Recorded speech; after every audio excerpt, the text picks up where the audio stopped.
Salut tout le monde, aujourd'hui on se retrouve pour une nouvelle vidéo de biophysique, notamment une vidéo sur l'eau et les solutions et les milieux intérieurs. Donc on prend l'anal de 2019. Le sirop d'érable est essentiellement constitué d'une solution aqueuse de saccharose, poids moléculaire égale 342 g par mol. On négligera ici les autres solutés. La concentration en saccharose est de 68% en masse, la densité du sirop d'érable est de 1,34. On nous demande comme première question quelle est approximativement la valeur de la fraction molaire en saccharose. Alors ici on a pas mal de données importantes, notamment le poids moléculaire, la concentration de saccharose en masse, la densité. Mais on a aussi une autre information à tirer, c'est que si on a 68% en masse, on va avoir 32% de la masse de la solution qui sera le solvant. Et ici le solvant c'est quoi? C'est l'eau, puisqu'on a une solution aqueuse de saccharose. Donc on y va pour la fraction molaire. La fraction molaire, la formule, elle est dans le cours, c'est Fi, ou bien Xi, hein, c'est la même chose, égale quantité de matière du soluté que l'on cherche, donc ici le saccharose, sur la quantité de matière totale de la solution. Ici, on nous a donné comme données que l'on avait 68% en masse de saccharose. Donc pour 100 grammes, je vais avoir 68 grammes de saccharose, je vais mettre un S, et 32 grammes d'eau. Donc, ici, moi, pour calculer la quantité de matière, Ni, N-tot, c'est des quantités de matière, j'ai besoin de la masse et la masse molaire, parce que quantité de matière égale masse sur masse molaire. Ici, ma masse, ça va être 68 pour le saccharose. Et ma masse molaire, ça va être le poids moléculaire, c'est la même chose, 342, d'accord? Ok, donc ça c'est pour ma quantité de matière, ça va être mon Ni, c'est ma quantité de matière du saccharose. Maintenant, ma quantité de matière totale. Donc je vais noter en fait tout le calcul. Fi, ça va être Ni sur N-tot, qui va être donc 68 sur 342 sur, alors le égal doit être entre la barre de fraction, d'accord, sur 68 sur 342, d'accord, dans le N-tot, je mets tous mes solutés, donc j'ai aussi du saccharose dans le N-tot, donc 68 plus 3, sur 342 plus ma quantité de matière d'eau. J'ai 32 grammes d'eau, parce que j'ai 32% d'eau, 32 grammes d'eau, et la masse molaire de l'eau, c'est, on a H2O, la masse molaire de l'oxygène c'est 16, la masse molaire de l'hydrogène c'est 1, donc j'ai 2 hydrogènes, donc je fais plus 2, j'ai donc 18, la masse molaire de l'eau c'est 18. Donc j'ai donc 32 masse sur masse molaire sur 18. Ici, non seulement en biophysique, on peut faire des arrondis, d'accord? 68 sur 342, je vais mettre 680 sur 342. Ici, on voit que j'ai à peu près un rapport de 2, d'accord? Parce que 342 fois 2, ça me fait 684. 680 sur 684, on a à peu près... enfin, 680 sur 342, on a 684, on est autour de 680, donc on peut se permettre de mettre 2. Par contre, moi, j'ai pas 680, j'ai 68. Du coup, je mets 0,2. Ok? Voilà. Et pour mon 32 sur 18, alors là, j'ai pas le choix, je dois noter une division euclidienne. 32 sur 18, parce que 18 fois 2 ça fait 36, là c'est des nombres assez petits, on peut pas faire des aussi gros arrondis. 32 sur 18, dans 18 j'ai combien de 32? Alors j'ai une fois, je note 14, puisque il me manque 14, j'abaisse un 0, je mets une virgule, dans 140 j'ai combien de 18? 8. Parce que 8 fois 10, 80, 8 fois 8, 64, ça me fait 144. Donc je vais aller doucement, 8 fois 10, 80, plus 8 fois 8, 64, ça c'est égal à 144. On est autour de 140, donc je mets 1,8, d'accord, je me casse pas la tête. Du coup, ici, si je note cette grosse fraction, enfin ma grosse fraction ici, ça va être égal du coup à 0,2 sur 0,2 plus 1,8. Ça me fait 0,2 sur 2. Ça me fait 0,1. Ma fraction molaire est donc égale à 0,1. Maintenant, on me demande la molarité de la solution.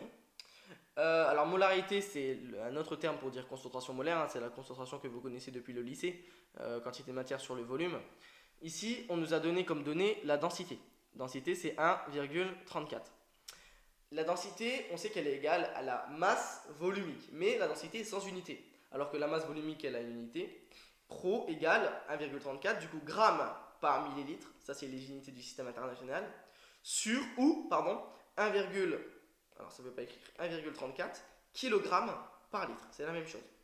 Du coup, en fait c'est égal à 1340 grammes par litre, c'est la même chose, 1,34 kg, c'est égal à 1340 grammes. Par contre, moi j'ai pas 1340 grammes dans ma solution, puisque moi j'étais concentré à 68%. Donc ma masse, ça va être 68% fois 1340 grammes. Ok? 68 divisé par 100, j'ai un 0 en bas, un 0 en haut, ça se simplifie. J'ai donc 68 sur 10, C'est une masse tout ça. Là, c'est la masse que je calcule. 68 sur 10 fois 1000, enfin fois 134. 68 sur 10, ça me fait 7 à peu près. Parce que 68 sur 10, ça me fait 6,8. On est autour de 7, je mets 7 fois 134. 7 fois 134, ça me fait 7 fois 100, 700. Plus 7 fois 3, 7 fois 30, pardon, ça me fait 210. Oula, on dirait que j'ai mis un 7 là. 210 plus 7 fois 4, 28. Ça me fait 938. Ok. Maintenant, ça c'est ma masse. Moi, pour ma concentration, il me faut la quantité de matière ici. Donc, il me faut la masse molaire. Masse sur masse molaire, c'est égal à 938 sur 342. 938, c'est pair, 342 c'est pair, les deux sont divisibles par 2. Donc 938 divisé par 2, ça me fait 469. Sur 342 divisé par 2, 171. Parce que 469, 400 et 400, 800, 60 et 60, 120, 9 et 9, 18. Ça me fait 800 plus 120, 920, plus 18, 938. Et 170 fois 2, ça me fait 340. Plus 1, 342. Donc 469 divisé par 171, maintenant c'est pas divisible par 2, j'aimerais que ce soit divisible par 3. Il faut regarder si la somme des chiffres est égale à 3. 4 plus 6, 10 et 9, 19, c'est pas dans la table de 3, c'est pas divisible par 3. Par contre 1, 7, 1, c'est divisible par 3 puisque ça fait 9. Mais du coup moi je m'en fiche, c'est pas divisible par 3, bah, je vais mettre 468, d'accord? On est en biophysique, on fait les arrondis. Je vais dire que 468 c'est autour de 469 divisé par 171. Ça c'est égal enfin c'est divisible par 3, donc c'est égal en fait à 468 divisé par 3, ça me fait 169. Non, ça me fait alors 150 fois 3, 150 fois 3, ça me fait 450. Il me manque 18 fois 3, donc ça me fait 156. 156 fois 3. Parce que 150 fois 3, 450. 6 fois 3, 18. 450 plus 18, 468. Sur 171 fois 3, ça me fait 3 fois 57. 50, 50, 50, 150. 3 fois 7, 21. 150 plus 21, 171. J'ai un 3 en haut, un 3 en bas. Ça se simplifie. J'ai donc à la fin 156 sur 57. Ok. 156 sur 57. En fait, 156 sur 57. Les deux sont simplifiables par 3 puisque 1, 5, 6 ça me fait 12, 5 et 7 ça me fait 12. Donc, alors j'ai encore noté la même chose alors que ce que je veux noter c'est ça. 156 sur 57, c'est égal à 3 fois, alors ici ça va me être égal à 3 fois 50, 100, 150, 52 sur 3 fois 21, 19, pardon. Puisque 3 fois 20, 60, il me manque 3, donc j'enlève 1, ça me fait 3 fois 19. J'ai donc 52 sur 19. Maintenant 52 sur 19, je pose une division euclidienne. Vous avez vu, c'est beaucoup de calculs en fait, hein. Pas beaucoup de réflexion, beaucoup de calculs. 52 sur 19, ça me fait 2. J'ai 38, il me manque 14. Je mets un 0. De 19 pour aller à 140, je vais mettre 7. D'accord? Parce que 7 fois 10, 70. Plus 7 fois 9, 63, pardon. Ça me fait 133. 133 c'est moins que 140, mais si je mets 2,8 ça va pas aller, d'accord? Donc je mets 2,7. On est au 133, on est autour de 140, donc c'est bon. 2,7 ça correspond à la réponse B puisque nous sommes dans l'intervalle proposé. Cet exercice est maintenant corrigé. Vous avez vu les deux questions, c'est la réponse B. Donc en biophysique, quand on ne sait pas, on met la B.